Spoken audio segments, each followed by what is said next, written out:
സാധാരണ ഒരു വീടിൻ്റെ മുറ്റത്താണ് നാം പൂന്തോട്ടമൊരുക്കാറ്. എന്നാൽ ഒരു വീട് മുഴുവൻ പൂന്തോട്ടമാക്കിയ ഒരു കുടുംബത്തെ കാണണമെങ്കിൽ നിങ്ങൾ വയനാട് കല്ലോടിയിലെത്തണം.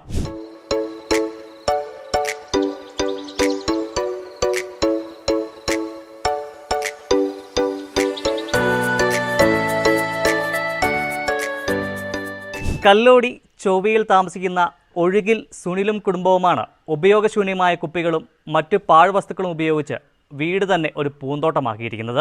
പണ്ട് മുതലേ പൂച്ചെടികൾ ഒരു ഫാഷൻ പോലെ ചെയ്യുന്ന ആൾക്കാരാണ് ഞങ്ങൾ. പൊതുവെ ഫാഷൻ പോലെ ഞങ്ങൾ ചെയ്യും.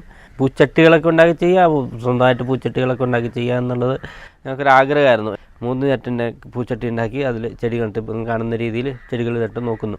ഇപ്പോൾ ഏകദേശം ഒരു 10,000-15,000 കൂടുതൽ പിന്നെ കുപ്പികളിൽ ഞങ്ങൾ പ്ലാസ്റ്റിക് കുപ്പികളിൽ പൂച്ചെടി നട്ടിട്ടുണ്ട്. പിന്നെ ഞങ്ങൾ ഉണ്ടാക്കിയ സിമെൻറ്റിൽ നട്ടിട്ടുണ്ട്. അല്ലാതെ മേടിച്ച പ്ലാസ്റ്റിക്കിൻ്റെ പാത്രത്തിൽ സിമെൻറ്റിൻ്റെ ഉണ്ടാക്കിയ ചട്ടികളിൽ ഒക്കെ പൂച്ചെടികൾ നട്ടിട്ടുണ്ട്. അങ്ങനെ ഈ കാണുന്ന രീതിയിലൊക്കെ ഉണ്ടാക്കിയെടുത്തേക്കുന്നത്. പ്ലാസ്റ്റിക് കുപ്പികളിൽ ചെടി നടാമെന്ന് ചിന്തിച്ച് തുടങ്ങിയതെന്ന് വെച്ചാൽ, പ്ലാസ്റ്റിക് കുപ്പി ഞങ്ങളുടെ ഓരോ ആവശ്യങ്ങൾക്ക് മേടിച്ച പ്ലാസ്റ്റിക് കുപ്പികൾ ഞങ്ങളുടെ വീട്ടിലധികം ആയിട്ടിങ്ങനെ വന്നു. അപ്പോൾ അതിൽ പിന്നെ അതിങ്ങനെ അങ്ങോട്ടും ഇങ്ങോട്ടും ഒരു തട്ടിക്കൊണ്ട് നടക്കുന്ന ഒരവസ്ഥയായി. പറമ്പിലിട്ടാൽ അത് ഇതാവൊന്നും ആകുന്നില്ല. അങ്ങനെ ഇങ്ങനെ തട്ടിക്കൊണ്ട് നടക്കുന്നു. പിന്നെ ഒക്കെ വന്നു കഴിഞ്ഞപ്പോൾ എന്നാൽ ഉള്ള പ്ലാസ്റ്റിക് കുപ്പി ഞങ്ങൾക്ക് ചെടികൾക്ക് പണ്ടേ ഉണ്ടല്ലോ, അപ്പോൾ അതിൽ കൂടെ എന്നാൽ ഈ പ്ലാസ്റ്റിക് കുപ്പികളിലൊന്ന് നട്ടു നോക്കാമെന്ന് വിചാരിച്ചുകൊണ്ടാണ് ഞങ്ങൾ വീട്ടിലുള്ള പ്ലാസ്റ്റിക് കുപ്പി ഒരു കട്ട് ചെയ്ത് പിന്നെ നട്ടു. അതിങ്ങനെ മാല പോലും തൂക്കിയില്ല, വെറുതെ നട്ടിട്ട് നിലത്ത് വെച്ച് നട്ടു നോക്കുമ്പോൾ അത് ഒരു വിജയമായിട്ട് തോന്നുന്നുണ്ട്. അത് ഒരു കുഴപ്പമില്ലാതെ രീതിയിൽ വളർന്ന് വരിക. ഏകദേശം ഈ കാണുന്ന രീതിയിലൊക്കെ ആദ്യം നിലത്ത് വെച്ചപ്പോൾ തന്നെ വളർന്നായിരുന്നു. അപ്പോൾ പിന്നെ അങ്ങനെ നിലത്ത് വെക്കുമ്പോൾ അത് നിലത്ത് ഇരിക്കുന്നില്ല. പിന്നെ നല്ല കണ്ടീഷനൊക്കെയാണ്. അപ്പോൾ പിന്നെ നമ്മൾ കയറ് കെട്ടി മാല പോലെ കെട്ടി തൂക്കി വളർത്തി. പിന്നെ അയൽവക്കക്കാരൊക്കെ ഞങ്ങൾക്ക് പ്ലാസ്റ്റിക് കുപ്പികൾ തന്നു, കടക്കാർ തന്നു. അങ്ങനെയൊക്കെ മേടിച്ചിട്ടാണ് കാണുന്ന രീതിയിലൊക്കെ പ്ലാസ്റ്റിക് കുപ്പികളിൽ ചെടികൾ നട്ടേക്കുന്നത്. ഞാൻ സുനിലിൻ്റെ ഭാര്യയാണ് ജിൻസി. ആദ്യം മുതലേ ചെടീനോട് ഇഷ്ടമായിരുന്നു. അങ്ങനെ ഓരോ കൃഷിയൊക്കെ ചെയ്ത് വന്ന് ക്ഷീണിച്ചൊക്കെ മടുത്ത് വരുമ്പോൾ ഓരോ ചെടികളൊക്കെ നട്ട് കുറച്ച് ആൾക്കാരൊക്കെ വന്ന് കണ്ട് നല്ലതായി നന്നായി എന്നൊക്കെ പറയുമ്പോൾ പിന്നെയും ഒരു പുതിയത് ചെയ്യാനുള്ള ഒരു സന്തോഷവും, പുതിയതായിട്ട് ചെയ്യണം ഓരോ ദിവസവും ചെയ്യണം എന്നൊരിതായത് കൊണ്ട് ഓരോ ദിവസവും പുതിയ കാര്യങ്ങൾ ചെയ്തുകൊണ്ടിരിക്കുക. നഴ്സറി കാണുമ്പോൾ ഓരോ നഴ്സറീൻ്റെ അടുത്ത് എവിടെ പോവുകയാണെങ്കിലും നഴ്സറീൻ്റെ അടുത്ത് നിന്ന് ഇറങ്ങും. അവിടെ പോയി എല്ലാ സൈസ്, ഇവിടെ ഇല്ലാത്ത സൈസ് ചെടികൾ മേടിക്കും. അങ്ങനെ മെയിനായിട്ട് ഏത് സ്ഥലത്ത് പോകണമെങ്കിലും അവിടെ നഴ്സറി ഉണ്ടോ അവിടെ നിന്ന് ചെടി മേടിക്കണം എന്ന് ഒരൊറ്റ വിചാരത്തിലാണ് വീട്ടിൽ നിന്ന് ഇറങ്ങുന്നത്. പിന്നെ ഈ ചെടി നട്ട് നന്നാക്കിക്കൊണ്ട് വരണം കണ്ടിട്ട് കൽപ്പറ്റയുള്ളൊരു ചേച്ചി ഞങ്ങൾക്ക് അവിടെ നിന്ന് ഇവിടെ കൊണ്ടു തന്നു ചെടി. ഞങ്ങളുടെ ചെടീൻ്റെ ഒരു ഇഷ്ടം കാരണം ഇവിടെ കൊണ്ടു തന്നു. അത് എത്ര പാട് കഴിച്ചിട്ട് അവിടെ നിന്ന് എല്ലാ വീടുകളിൽ നിന്ന് ശേഖരിച്ച് ഇവിടെ ഇല്ലാത്ത ചെടികൾ വീഡിയോ കണ്ട് ഇവിടെ എത്തിച്ചു തന്നു. പിള്ളേരാണെങ്കിലും വീട്ടിലാണെങ്കിലും ഒരു 10 കുപ്പിയാണെങ്കിലും റോഡിൽ എവിടെയെങ്കിലും പോയിട്ട് വരുമ്പോൾ പറക്കിക്കൊണ്ട് വെച്ചാൽ മതി, വേറെ ഒരു ചിലവില്ല. അത് ചെയ്യുകൊണ്ട് പറ്റുന്ന അവർക്ക് അറിയാവുന്ന ഒരു ഐഡിയയിൽ കുറച്ച് ചെടി കുറേശ്ശെ നട്ടാൽ മതി. ഓരോ വീട്ടുകാരും അങ്ങനെ ചെയ്താൽ അവരുടെ വീടും മനോഹരമാവും.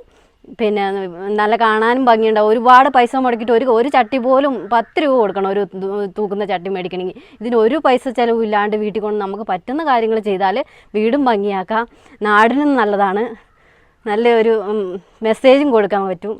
മെയിനായിട്ട് ഈ വീട് ഇൻ്റർലോക്ക് ചെയ്ത് കഴിഞ്ഞപ്പോൾ കുറച്ച് സ്ഥലം സ്പേസും ഒക്കെ വന്നുകൊണ്ട് അവിടെ എന്തെങ്കിലും ചെയ്യുന്ന രീതിയിൽ അങ്ങനെ പുല്ലൊക്കെ പിടിപ്പിച്ചാൽ അപ്പോൾ പിന്നെ ഇങ്ങനെ ചെടികളൊക്കെ ആക്കിക്കൊണ്ട് വന്ന രീതി ഇപ്പോൾ കാണുന്ന രീതിയിലാക്കിയത്. പിന്നെ ഞങ്ങൾക്ക് കുറേ ഒരു 5-8 സൈസ് താമരയുണ്ട്, ഒരു 10-15 വെറൈറ്റി ആമ്പലുണ്ട്. കുപ്പി കൊണ്ടുവന്ന് ആദ്യം കഴുകി വൃത്തിയാക്കി വെക്കും. എന്നിട്ട് ഉണങ്ങി കഴിയുമ്പം പിന്നെ അത് ഏത് ഷേപ്പിലാണ് നമ്മൾ ചെടി വെക്കണ്ടേന്നുള്ള ഒരു ഇത് മനസ്സിൽ കണക്കൂട്ടലുണ്ടാവുമല്ലോ. ആ ഷേപ്പിൽ ചേട്ടൻ നല്ല വൃത്തിക്ക് വെട്ടിത്തരും കുപ്പി ചെടി വെക്കാമെന്നുള്ള രീതിയിൽ. എന്നിട്ട് ഞങ്ങൾ കുപ്പി വെട്ടി വെച്ചിട്ട് പന്നീൻ്റെ തീറ്റി എടുക്കാൻ പുള്ളി പോകും. അപ്പോൾ രാത്രിയിൽ 11 മണി 12 മണി വരെ ഈ കുപ്പികളിരുന്ന് പെയിൻ്റ് അടിച്ച് വൃത്തിയാക്കി വെക്കും. പിറ്റേ ദിവസം ആകുമ്പോഴേക്കും ഉണങ്ങിയാലാണ് അത് പിറ്റേ ദിവസം ചെടി നടാൻ പറ്റുള്ളൂ. ഉണങ്ങി എടുത്ത് കോർത്ത് അതും തുളയൊക്കെ ഇട്ട്, അമ്മച്ചിയാണെങ്കിലും സുനിലേട്ടനാണെങ്കിലും തുളയൊക്കെ ഇട്ട് തന്ന് ഞങ്ങളത് കുറേ ദിവസം എടുത്ത് അത് കോർത്ത് പിന്നെ ചാണാനും മണ്ണും മണലെല്ലാം നിറച്ച് നട്ട്. അങ്ങനെയാണ് ചെടികൾ. ഞാൻ റോസയാ. എൻ്റെ മകനാണ് സുനിൽ മകനും മകൻ്റെ കെട്ടിയോൾ ജിൻസിയും പിന്നെ അവരുടെ ചെറിയ മക്കളിരുണ്ട്. പിന്നെ എവിടെ നിന്നൊക്കെ ചെടി കിട്ടുന്നു ഞങ്ങളെല്ലാവരും കൊണ്ടുവരും, എല്ലാവരും നടും, എല്ലാവരും നോക്കും, എല്ലാവരും നനയ്ക്കും, എല്ലാവരും വളമിടും. പിന്നെ ഈ പാത്രങ്ങളൊക്കെ ഉണ്ടാക്കിയതെന്ന് പറഞ്ഞില്ലേ, ഇതിനെല്ലാം ഞങ്ങളെല്ലാവരും കൂടി സഹകരിക്കും. എന്താണെന്ന് വെച്ചാൽ അവർ ഒരു എടുക്കുമ്പം ബാക്കി അതിന് പുറമേ ഉള്ളത് ഞാനും കൂടും, പിള്ളേരും കൂടും. എപ്പോഴും ഇതിൻ്റെ അകത്ത് തന്നെയാണ്, എങ്ങോട്ടും പോക്കൊന്നുമില്ല. ഇത് ഇങ്ങനെ അങ്ങോട്ടൊന്ന് മാറി അതെടുത്ത് ഇങ്ങോട്ടൊന്ന് മാറി ഇതെടുത്ത് ആ ചെടിയുടെ ചുവട് പറിച്ച് ഈ ചെടിയുടെ വേര് അങ്ങനെയൊക്കെ നോക്കി പറിക്കി പിന്നെ അധികം നീണ്ടുപോണമൊക്കെ മുറിച്ചും കളഞ്ഞു അങ്ങനെ അങ്ങനെ കൊണ്ട് പോകുന്നു. ഏകദേശം ഒരു 500-600 പരം ചെടികൾ ഇവിടെയുണ്ട്. ഏകദേശം ഞങ്ങൾ ഒരു ദിവസം എങ്ങനെയാണല്ലോ ഒരു 5-8-10 ചുവട് ചെടികൾ നടും. അപ്പോൾ നടുമ്പോൾ ഇത് കുറേ വളരുന്നത് അങ്ങനെ ശ്രദ്ധിക്കുന്നില്ല, എത്ര വളരുന്നുണ്ടോ എന്ന്.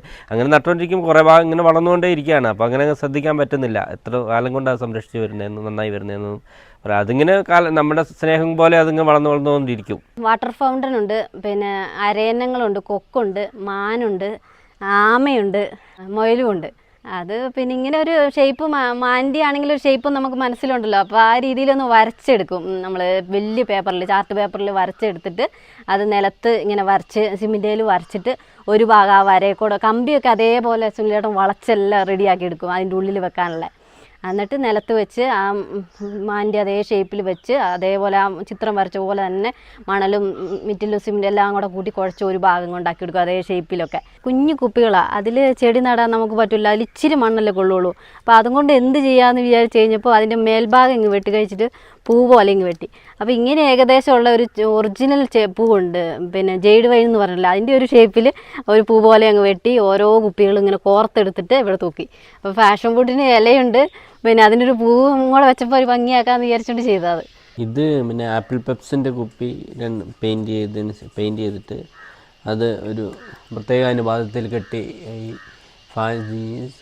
ടേബിൾ ഫാനിൻ്റെ മൂടിയിലെ മുകളിൽ കവർ ചെയ്ത് കെട്ടി തൂക്കിയേക്കുന്നത്. ഇതെന്താണെന്ന് മനസ്സിലായോ? ഇത് പൈനാപ്പിളിൻ്റെ ഒരു ചോടാണ്. ചോട് എടുത്തുകൊണ്ട് വന്ന് നട്ടു വച്ചതിന് ശേഷം ആർക്കും ഉപയോഗിക്കാൻ പറ്റാനോ ചെടി നടാനോ പറ്റാത്ത ഒരു മിനറൽ വാട്ടറിൻ്റെ കുപ്പിയാണിത്. കുപ്പി വെട്ടിയെടുത്ത് പൂവിൻ്റെ ഷേപ്പിലാക്കി ഇതിൻ്റെ അകത്ത് വെള്ള പെയിൻ്റ് അടിച്ച്, പിന്നെ വെള്ള ഇനാമൽ പെയിൻ്റ് അടിച്ച്, പിന്നെ ചുമന്ന പെയിൻറ്റും അടിച്ചു. ഇത് പഴങ്ങളൊക്കെ കിട്ടുന്ന ഫ്രൂട്ട്സിൻ്റെ ഒരു കവർ പോലത്തെ സാധനമാണിത്. ഇതിൻ്റെ അകത്ത് വെച്ച് ഇതിവിടെ വെച്ചിരിക്കുന്നതാണ് ഇത്.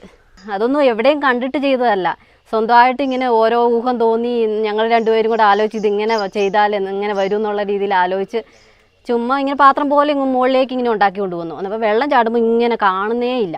എന്നിട്ട് അതെങ്ങനെ ഇങ്ങനെ കറക്റ്റായിട്ട് ഇങ്ങനെ വെള്ളം ഇങ്ങനെ വട്ടത്തിൽ വീഴിക്കാൻ പറ്റുമെന്ന് വിചാരിച്ചുകൊണ്ട് ആലോചിച്ചപ്പോഴാണ് അത് ഉണ്ട പോലെ മുത്ത് പോലെ ഇങ്ങനെ വാട്ടർ ഫൗണ്ടിൻ്റെ അടിയിൽക്കൂടെ ഇങ്ങനെ പിടിപ്പിച്ചപ്പോഴാണ് അത് കറക്റ്റായിട്ട് വാട്ടർ ഫൗണ്ടിൽ വെള്ളം വീണത്. ഞങ്ങളിത് അറിഞ്ഞുകൊണ്ട് ചെയ്തതല്ല, ഓട്ടോമാറ്റിക്കായിട്ട് അതിലേക്ക് വന്നതാ. പ്രകൃതിയെ പ്ലാസ്റ്റിക് കുപ്പികളൊക്കെ നട്ടങ്ങൾ ഓട്ടോമാറ്റിക് ഇങ്ങനെ പ്രകൃതിയെ സ്നേഹിക്കണം എന്നുള്ള രീതിയിൽ ചെയ്തൊന്നുമല്ല. പ്ലാസ്റ്റിക് കുപ്പി ഇങ്ങനെ അത് കിട്ടിക്കഴിഞ്ഞപ്പോൾ അതിൽ കൂടെ നട്ടിങ്ങനെ വന്നതാണ് പ്രകൃതിയെ സ്നേഹിക്കുന്നത്. അത് അപ്പോഴാണ് പിന്നെയാണ് മനസ്സിലായത് ഞങ്ങൾക്ക് ഇതൊരു വലിയൊരു കാര്യം ഞങ്ങൾ ചെയ്യുന്നതെന്നുള്ളത്. വീട് ഏകദേശം ഇപ്പോൾ ഒന്ന് പുതുക്കി പണിയാറായ വീടാണ്, 30 വർഷം പഴക്കമുണ്ട്. അപ്പോൾ അന്നത്തെ സാമ്പത്തിക സ്ഥിതിയിൽ ഇങ്ങനെയൊക്കെ പണിത് വെച്ചു. അപ്പോൾ പെട്ടെന്ന് ഇനി ഞങ്ങൾക്കൊരു വീട് പണിതാൽ ഒരു എങ്ങനെയായാലും ഒരു മോഡൽ ഒരു അത്യാവശ്യം ഒരു വീട് പണിയെങ്കിൽ ഒരു 10-60 ലക്ഷം രൂപയൊക്കെ ചിലവ് വരും. അപ്പോൾ ചിലവ് വന്ന് അത്രയും വലിയ ഭീമമായ ഒരു ചിലവ് വരുമ്പോൾ കുറേ നല്ലൊരു കടബാധ്യത വരും. അപ്പോൾ വലിയ കടബാധ്യത മേടിച്ച് ഇങ്ങനെ വിഷമിക്കുന്നേക്കാൾ ഭേദം ഉള്ള വീട്ടിൽ ഒരു ഭംഗിയായി സൂക്ഷിക്കുക, അതാണ് എനിക്ക് പറയാനുള്ളത്. ഇതൊരു ചെറിയ കുപ്പിയാണ്, ചെറിയ കുപ്പിയിൽ ചെടി നടാൻ പറ്റില്ലല്ലോ. അപ്പോൾ അതുകൊണ്ട് കുപ്പി വളച്ച് പിന്നെ ഒരു പൂ പോലെ ആക്കി ഇതിൻ്റെ ഉള്ളിൽ ഇങ്ങനെ കോർത്ത് കെട്ടിയിരിക്കുന്നതാണ്. അപ്പോൾ എല്ലാം ഒരേ ഷേപ്പിൽ കെട്ടിയാൽ ഭംഗി ഉണ്ടാവുമല്ലോ. അപ്പോൾ ആലോചിച്ച് നോക്കി ഇപ്പോൾ ഇങ്ങനെ ഒരു ഷേപ്പിൽ കെട്ടാമെന്നുള്ള രീതിയിൽ ഇങ്ങനെ പൈപ്പൊക്കെ ഇതാക്കി ഇത് ചെയ്ത് വെച്ചിരിക്കുന്നതാണ്. ഇവിടെ ഒരു നായ്ക്കുട്ടി ഇല്ലല്ലോ, അതിന് നിങ്ങൾക്ക് ഒരു നായ്ക്കുട്ടീനെ തരട്ടെ എന്നും പറഞ്ഞുകൊണ്ട് ഇങ്ങോട്ട് വിളിച്ചു. GST ഓഫീസിൽ വർക്ക് ചെയ്യുന്ന പുഷ്പ എന്ന ചേച്ചിയാണ് ഞങ്ങൾക്ക് ഈ 2 നായ്ക്കുട്ടികളെ ചെടി വളർത്തിയ സ്നേഹം കൊണ്ട് തന്നതാണ്. ഇതെൻ്റെ ഇളയമോൻ, ഇവൻ 9ാം ക്ലാസ്സിൽ പഠിക്കുന്നു. ഞങ്ങളുടെ എല്ലാം ബലം ഇവരാണ്. ഇത് മൂത്തവൻ അലിൻ സുനിൽ, ഇവൻ പ്ലസ് 2 പഠിക്കുന്നു. ഇവൻ ഫാമിലി എല്ലാ കാര്യങ്ങൾക്കും ഞങ്ങളെ സഹായിക്കുന്ന ഇവനാണ്. ഞങ്ങളുടെ പന്നി ഫാമിലി എല്ലാ സാധനങ്ങളും കഴുകാനും പാത്രങ്ങൾ കഴുകാനും അതിനൊക്കെ സാധാരണ ഈ പ്രായത്തിലുള്ള ഒരു പിള്ളേരും അങ്ങനത്തെ കാര്യത്തിൽ മൊബൈൽ നോക്കിയിരിക്കുള്ളൂ. ഇവൻ രാവിലെ വന്ന് ഞങ്ങളോട് എല്ലാ കാര്യത്തിനും സഹായിക്കും. ഇവരെ സപ്പോർട്ട് കൊണ്ടാണ് ഞങ്ങളിങ്ങനെ എത്ര ഉഷാറായിട്ട് ജീവിച്ചു പോകുന്നത്.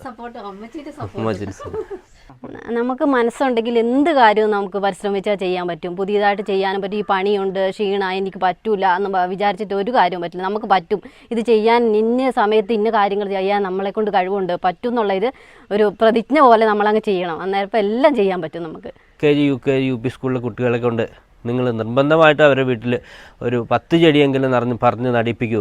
മൊബൈൽ നോക്കിയാണ് അവരുടെ ശ്രദ്ധ പോകുന്നത്. അത് പോകാണ്ട് ഈ ചെടികളിലേക്ക് വന്നിട്ട് ആ പിള്ളേർ ചെറുപ്പത്തിലേ അങ്ങനെ വളർന്നു വരുവാണെങ്കിൽ തന്നെ ഈ പ്രകൃതിയായിട്ട് ഇണങ്ങി ജീവിക്കാനുള്ള ഒരു കഴിവ് അവർക്ക് കിട്ടും. പൂക്കാലം വന്നു പൂക്കാലം, നല്ല തിരുവോണം വന്നു തിരുവോണം, തിരുവോണത്തിന് എല്ലാവരും പൂക്കളിടണം, മിറ്റത്തു തന്നെ ഇട്ടിടണം.